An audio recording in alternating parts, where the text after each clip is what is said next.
Hey guys, welcome back to Fin, Scales, and Fluffy Tales. Today I'm going to be giving you a little bit of an update on some of the pets and everything.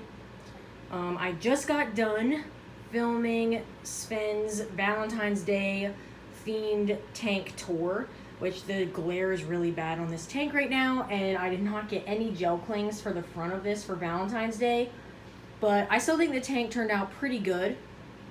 But this is like one of the best looking things in the house right now, so I decided to start the video out pointing at Sven's awesome tank, which hopefully you saw his tank tour video last week. But I have some updates about kind of where we're at right now with a few things. So I'm gonna come around. As you can see, let's go out here. So this is what our pet room looks like right now, also called the sun room. As you can see, there's a lot of stuff in here that doesn't really belong. It's kind of messy, and that is because this is what our house looks like right now.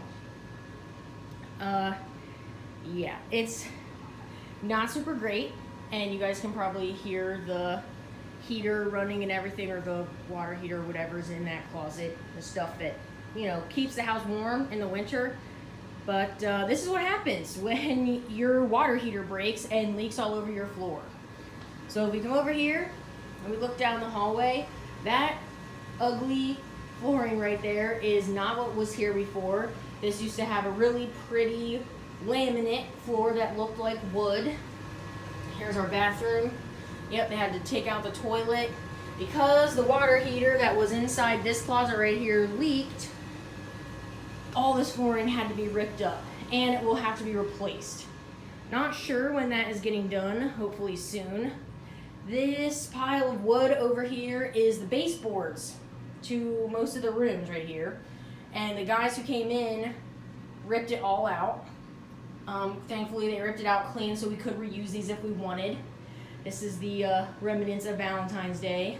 But again, if you look down there in the kitchen, same ugly flooring that is in the hallway. I don't know if it was the previous people who owned this house, like the ones directly previously before us, but some previous owners of this house redid the flooring really cheaply and just put the new, nice wood laminate on top of that ugly tile laminate back there, instead of ripping it out and putting it in fresh. But this is our table, still looks really nice, but the floor has this green stuff on it. And as you can see, Daisy's cage is nowhere to be found. Some of her stuff is still down here, but she's not down here, and that is because of this floor. We had to move her upstairs when the cleaners came in to rip all of this stuff out, and because this is what our floor looks like now, we didn't want her to get hurt or super dirty. I mean, if you look at these boards right here, there's sharp nails that are sticking out of all the baseboards. So we did not want her to be down here while our house looks like this. So she is upstairs in our office. That is her setup right now. Thankfully, we can still live in our house. I mean, you can't be in your bare feet. You gotta wear socks or some kind of slippers. But this is what we got. And so last week, well, 2 weeks ago, the week right before Valentine's Day, when I wanted to upload Sven's Valentine's Day tank tour, I did not get a chance to because this happened. And funny story, literally the same night we were talking to our friends about helping us replace the water heater, we came home from our friend's house and it was broken. It had leaked on the floor. We tried to mop up the water. We thought it was fine. Woke up the next day, and it was not fine. The floor all over our house was buckling, and so they had to rip it all out. We had fans, giant, big, huge, giant, loud fans all through our house in the downstairs for the last week, basically, except for this room. Thank God this room was fine. So there's no water damage on this floor at all. This pretty wood flooring was pretty similar to what we had throughout the house. We loved it, and thankfully this room didn't get any of that bad stuff, because it would have been a bitch to move all of these tanks. And the 10-gallon, which was once in this corner right here, had to be moved into the pet room so that they could rip out the flooring and not disturb the pets. And of course, as you can see, it has been 2 months since Christmas and I have not removed the Christmas decorations from Pascal's tank. Thankfully, she can't tell time, so she doesn't know that it's not Christmas anymore. But I'm going to be doing some maintenance on some tanks today, and that will be coming out. So this is what we got. And I'm not too happy about it because we just moved here in July, and I loved having all these floors looking nice, and now they're not looking nice anymore. And it's also kind of annoying that we only have one toilet in the house now because we have 1.5 bathrooms, and now we only have one toilet. So that's also kind of annoying. And we have all of this like mismatched stuff in here that wasn't in here before. Some of it needs put away and some of it needs thrown out. This black thing right here, this was our old entertainment system before we got the nice new one that has the fireplace in it, which we use a lot because our house is really cold. But this room is basically the most unchanged room in the downstairs area because it had no water damage. And this bookshelf was once over here where the 10-gallon is, and the reason why we did that is because we didn't want to have to move the 10-gallon super far away. Now, I was going to do an update about this tank after I already filled it and cleaned it up and everything, but I didn't want to do that. And I know some pet YouTubers, like, can't necessarily name any right now, but a lot of people online, not necessarily pet people, will only post stuff that looks perfect. And I used to think like that, and I sometimes still kind of do, but I didn't feel like filling it yet. So this is the 10-gallon shrimp tank. It needs filled. I'm going to be doing that today. This tank needs a little bit of love recently because of a few reasons. Because this entire room, because our entire downstairs was tore up for like all of last week, I couldn't really do much with this tank, and there were fans everywhere, and it was really hard to get around, and it was really loud and kind of not great to be down here. At least I didn't like it. I felt bad for the animals that were down here, but it would have been way too much work to try to move them all upstairs.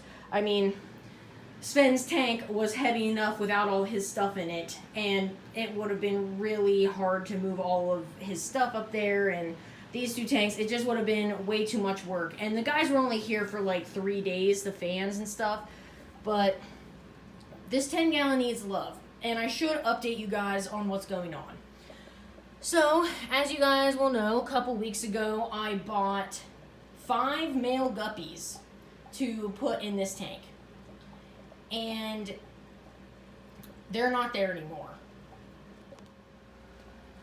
And the reason they're not there anymore is because after probably a week, so I recorded that video at the day I brought the guppies home, right?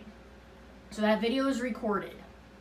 I uploaded it like a few days later, like the very next week. And at that point, at the time I uploaded the video, one of the guppies had died.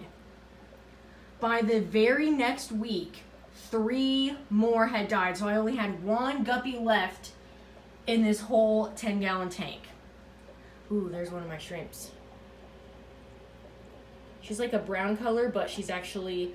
Most of these shrimps are actually really cool, and she's got some eggs, so that's really awesome. But, so I had, out of 5 guppies, I had 1 left. And he seemed to be doing well, but my thing was, I didn't want to have to get more guppies. They weren't really working out for me. I tested the water, levels were fine. I didn't know why they were dying. But I did tell you guys that I wanted to do an all-male guppy tank. And the reason why I wanted to do an all-male guppy tank was because I knew from reading online and everything that it would not take guppies very long to overpopulate this 10-gallon. And I do not have the room, the time, or really a lot of extra money to be setting up another tank just for guppy fry. And I wasn't sure I had a reliable place to sell them or trade them once they were born. So I decided to do an all-male tank, and most people who have done it online said it worked out fine. Well, I ended up returning the very last guppy, and then I went to Petco, and that same day I purchased an elephant ear beta that was white, which I named Pegasus. And, well, he was like kind of white. He was like really light pink on his body, but most of his fins were white. And I don't really have a picture of him because it was really hard to get a picture of him, and he spent most of his time hiding in the tank. So we did see him occasionally, but as the days went on, like, he kept hiding. And this was only 2 weeks after I had bought the guppies. So I bought the guppies. 2 weeks later, I literally only had one left. The same day I returned the single guppy to the store, I went and bought a beta. 3 days later, the beta passed away. So the beta that I had from Petco was in here for less than a week. But it really opened my eyes to what was going on, and I realized before that I should have just gone with my gut, because my thing is, I love betas. I've been keeping betas for years, and I really wanted to put a beta in this tank, but Alex, my fiance, and a lot of people online were telling me that it wasn't a good idea. The beta would kill all of my shrimp, and then I would have no shrimp. And betas are too vicious to be with shrimp, and yada, yada, yada. Well, this elephant ear beta, or Dumbo beta, I don't know what you guys call it, the ones with the really big fins near their head, he was perfect in this tank. He didn't go after any of the adult shrimp. He never chased them. He was so flowy, and he was a big presence in this tank, and I absolutely loved having him in this tank. And even though I'd only had him for a few days, I was devastated when he died, especially because literally the night before I took the guppy back and bought the beta, I tested my 10-gallon with my API Master liquid test kit, and all the levels in this tank were perfect. And when I bought the beta, he showed no signs of illness. And then within 3 to 4 days, he was dead. So I really had no idea what was going on with him. So instead of going back and purchasing another beta from the pet store, I decided to purchase a beta from a professional breeder in Texas. So this fish will be here probably at the end of February or the beginning of March. Now, it is February right now. This is what it looks like outside. Whoa. We have over a foot of snow. It is really cold, and a lot of days these past couple weeks, these past probably 2.5 to 3 weeks, it's been in the negative temperatures. When I get up in the morning, or when I go to work, or when I'm coming home from work, it's negatives outside, which is not great shipping weather for betas or any type of fish. So that is why the fish will not be getting here right away. But the fish is already paid for. Not sure what I'm going to name him yet, but I saw a video of his brother actually and inquired about that fish, but the seller told me that that particular fish that I wanted was already sold. But that fish had a brother that looked almost identical to him, so I bought the brother for like $28, which if you get a well-bred beta, it's probably going to be a little bit more money than the pet store, but it's not the actual price of the fish that kills you when you buy fish online, it's the shipping. Because normally you have to get the fish overnighted, or else there's a higher chance it won't be alive when it's delivered, especially with USPS being very slow and not handling packages with care and not really caring, honestly. So it's better to just do express shipping, and any fish that you order have overnighted.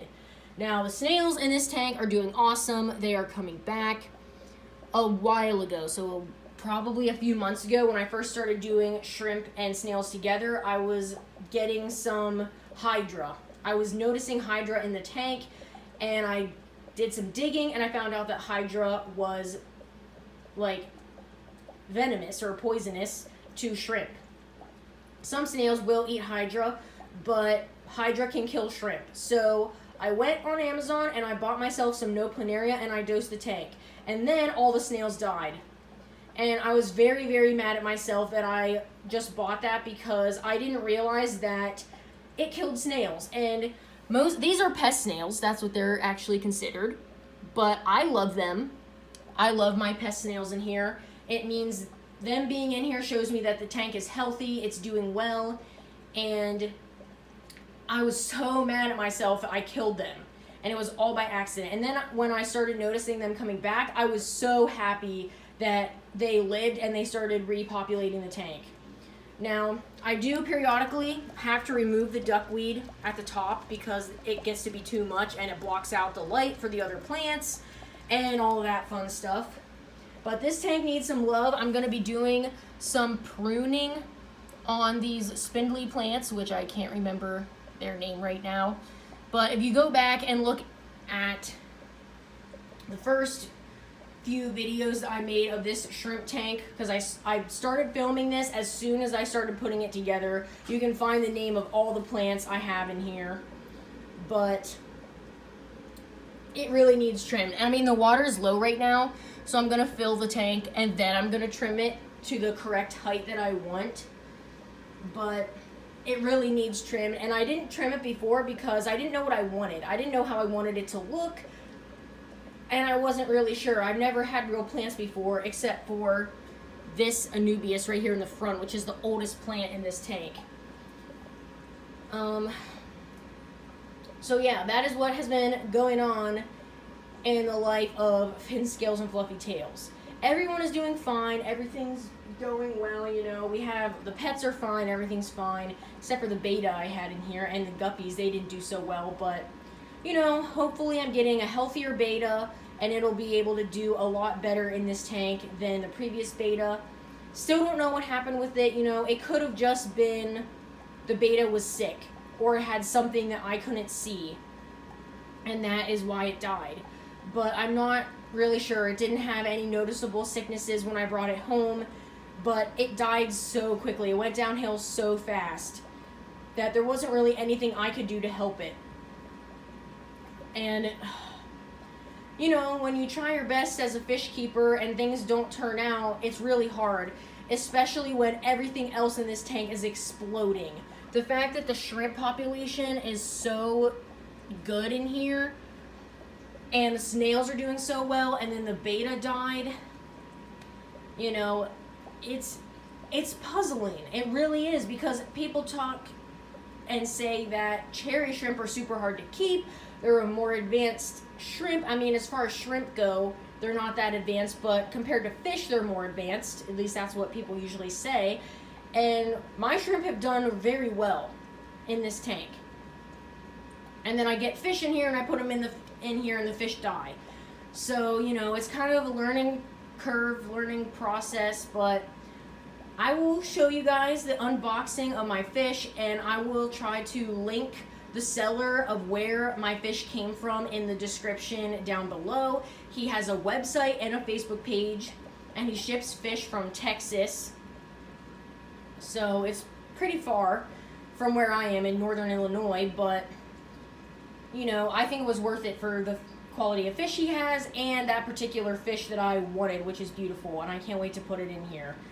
I might actually set up like a quarantine tank. I have a little 2-gallon hospital tank that's not in here right now. It's in the garage in storage, but if you guys look back there, right beside the sponge filter behind the piece of wood is an extra sponge, and I put that sponge in here so that if I ever needed a hospital tank or a quarantine tank, I could set up my little 2-gallon with the whisper filter. So when my beta first comes home, I may, instead of putting him straight into the 10-gallon, I may put him in the 2-gallon by himself for like a week or two to see how he does, and then move him to the 10-gallon after that.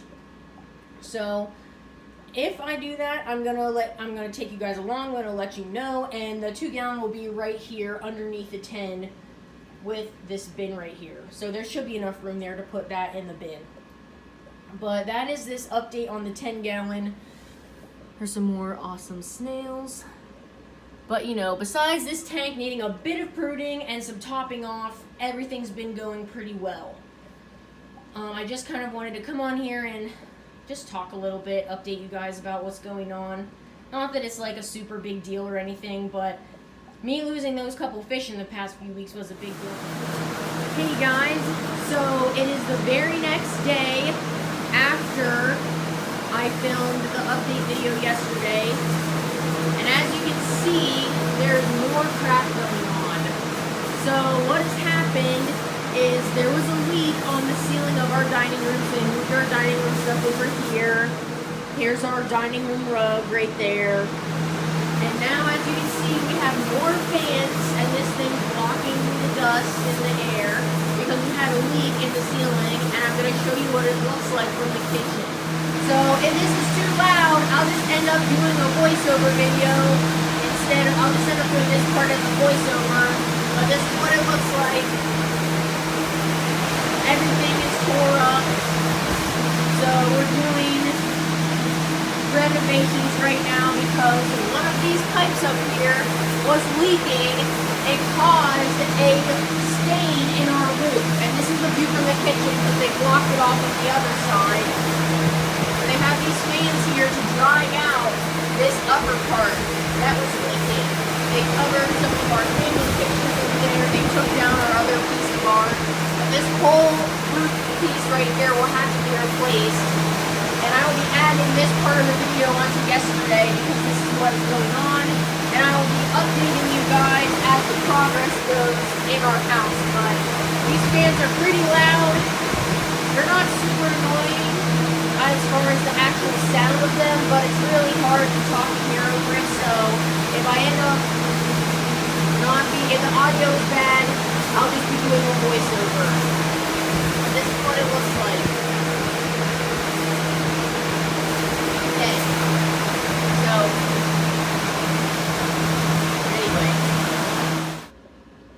Thank you guys so much for tuning in to Fin, Scales, and Fluffy Tails.